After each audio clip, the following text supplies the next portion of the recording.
What's up? Welcome to a very special episode of the Coaches Meeting. That is The Coach. I am Grant Cohn. Make sure you follow and subscribe to The Coach on all the social media platforms. We are talking about a very important, pivotal offseason for the 49ers, which sort of starts unofficially or officially next week at the Combine. And Kyle won't be there. He never goes to the Combine anymore, whatever. He also won't be around for 10 days in March. We'll talk about that in a minute, but that's going to be like the heart of free agency, which makes me wonder how involved he really is anymore. So let's talk about the heart of free agency before we talk about Kyle Shanahan's plans for March. Do you think the Niners feel urgency to make a big splash signing? Because as we know, last year they felt no urgency, and their biggest signing was Luke Farrell, 3 years, $11 million guaranteed. Do you think they'll do a little bit better than that this year? No. I think that No. the reason why is it's not because I don't think, not for lack of trying, but right now it just seems like the better half or the top end of free agency is talented but old, right? There's really not a lot of viable guys up there that you could really count on. And also the use case, being able to get guys that we believe can be difference makers, but also not kill our cap, right?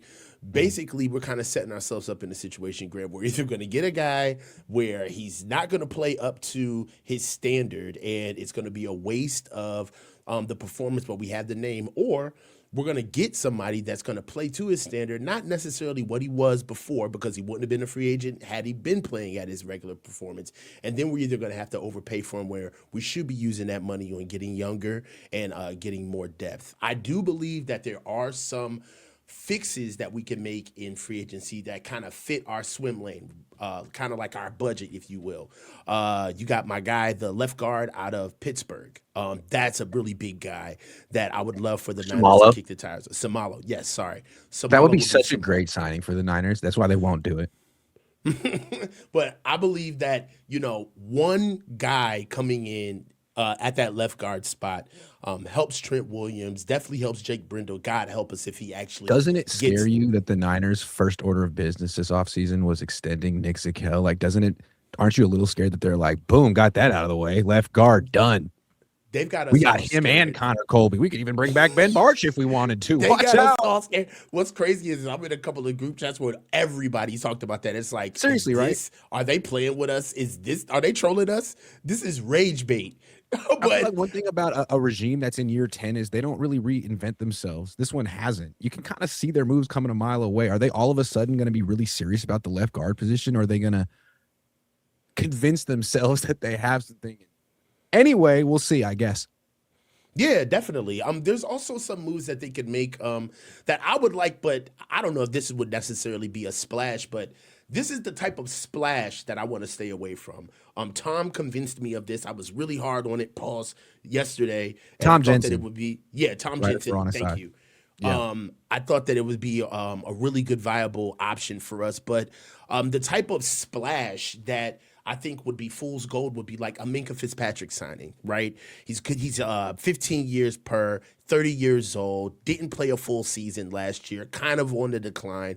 And he would come in and right the ship for us, but he would be a shell of himself in performance. He would be better than what we've had at safety, which is the reason why he would probably corner the market and either go somewhere else to a lesser team for more money or hamstring us with another saga of not developing guys that we need to, like Marquise Siegel and Malik Mustafa. So there's other guys that we can get that I believe could help us out. I believe Ibiketti, the defensive end out of Atlanta. He got demoted by Raheem Morris. He was supposed to be one of their guys. That's another edge guy that I think could help us out. Romeo Doubs, receiver out of I believe Green Bay.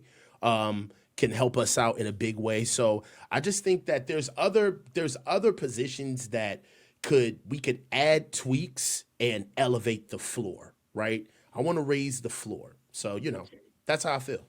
I like that was very thoughtful. And I think it's not what the Niners are going to do. Here's my fear for the 49ers offseason. I do think they're going to spend more money. They have to. They have cap space. They got to use it. They can't just roll over $41 million while Trent Williams is here for one more year. It Mm-hmm. still feels like kind of the last dance for the older core players that have been here so long. They're still here. So I would expect not Jawan Jennings, but I feel like they're gonna sign Deebo. And I feel like Kittle No. said it. I feel like Kittle already said it on the record. He was at the What'd Super he Bowl say? radio show, and he was like, "Yeah, we're gonna bring back some familiar faces." And someone was like, "Is it gonna be Deebo?" And he was like, "I love Deebo," and kind of left it at that. Deebo was partying with the team at the Super Bowl. He left for 1 year. Dude, do they really want to bring? Does Kyle really want to play young players on offense at all? Is Kyle even sure he's going to be here long term?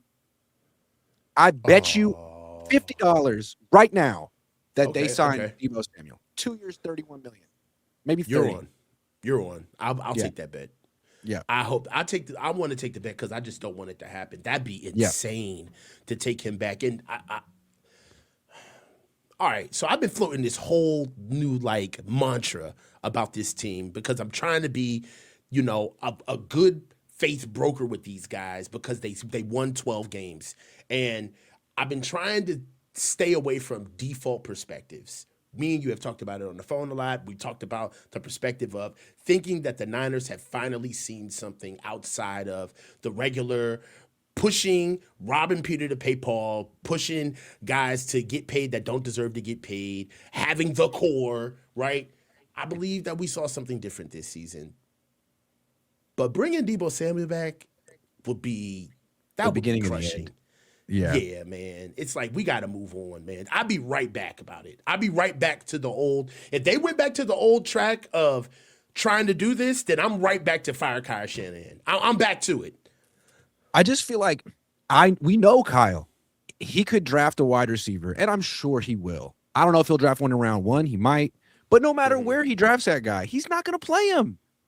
He'll play him begrudgingly. And if the guy misses a week of training camp, or if he looks at him the wrong way, or he sprains his toe, he's out for 2 years, and he might get a chance in year 3. That's how Kyle's been for years. What's the point? Or he could sign someone or trade for someone who doesn't know his system, give it a shot, or he could bring back someone he knows. I just feel like this is what Kyle Shanahan does. And again, I think George Kittle already said it on the record. I miss streaming with you. Yeah, like, all right, so if you see it that way, I do. like, Deebo. so you're Get giving them ready. no, okay, so this is a real question. You're giving them no room for growth. There's nothing that happened this season that you think is different, a different ripple, like nothing that they can Last take. time they and, signed a wide receiver, it was DeMarcus Robinson. I think Okay. they're scared of the wide receiver market. It's expensive. I feel like they'll look at Deebo and say he's actually not that expensive. We could get him for like $15 million a year, which is actually not bad for a number 2. We need Yak. He knows our system. He'll be better with Kyle Shanahan. So no Dobbs, no Pittman, no Alec Pierce, none of those guys tickle They your need fancy. Yak. You don't. They need Yak. That's not Alec Pierce. That's not Michael Pittman. They've been last in the league in Yak for 2 years in a row, or near it, and they used to be the best. So I think they're trying to find Deebo's skill set, and I think Kyle is he's not good at drafting or scouting. I think instead of him trying to find the next guy who he'll inevitably hate by OTAs, he'll just bring back the old guy who Ayuk left, Oh, opened up a spot. I wouldn't be surprised if Ayuk tries to go to Washington to take Deebo's spot okay, over there, and Deebo comes okay. right on back. He never wanted to leave. They traded him. Grant, I think that is way too succinct. It's I hope I'm wrong. I hope I'm wrong. that would be so bland and like so predictable. Dude, I Juszczyk's would still on the almost team. be. I would be. That's true. And he came Dude, back. And he came back. came back. They let They him. cut him and brought him back. We It's the same already thing. had precedent. And not only will they bring back Deebo, they will give him 11 targets week 1. No 13. way. Oh my God. There's The whole offense will go through him like it's 2021. I'm not saying it'll be good. dude. Just This is a sick just to joke. prove the haters wrong. This is a sick joke. There's no way they would bring back Deebo and feature him. It's not, Yes, what they did he- would. Hold on, wait a minute. What has Deebo done with the Commanders? He did the exact same thing he did with the Niners last year. I mean, he had like, what, 600, 700 yards? What did he do? Hold on, I'm about to look right now. Deebo Samuel. Yeah, Deebo stats. What'd he do? Receiving, Deebo Samuel, 72 catches, 72 700 catches, yards. 700 yards, 10 yards. No, he had 10 800 yards from in scrimmage, average. just like he did the year before. 6 touchdowns. He's 6 the same guy. touchdowns. He's the same. He's the same overrated, 45 over the yards hill a player. game. You freaking bum. We can't do this again. Hey, I put $50 on it, so that's how I feel. All right, yeah, we got 50 on it. There's no really nothing to talk way about. we're bringing Deebo back. That Kittle already said it. George, you better That not would cost me $50. You better not cost me $50, George. All right, so wait a minute. If they bring back, this is another reason why I don't think this is realistic. Bringing back Deebo, how's the rest of the receiver room supposed to feel? Dude, Ricky loves Deebo Samuel. Deebo was the only guy who visited Ricky at the hospital. So all right, that cool. All right, that's nice. But You could go to Deebo's stuff on Instagram, and Ricky's is like liking all of his. There's friends.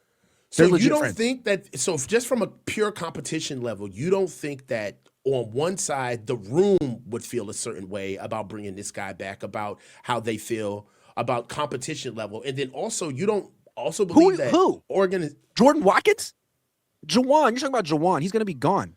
Jawan's gone.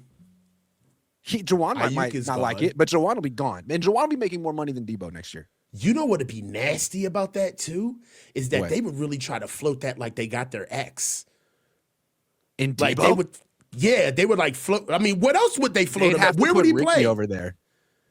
Yeah, they'd have to put Ricky over there, or they'd have to start Demarcus Robinson. Demarcus can play X.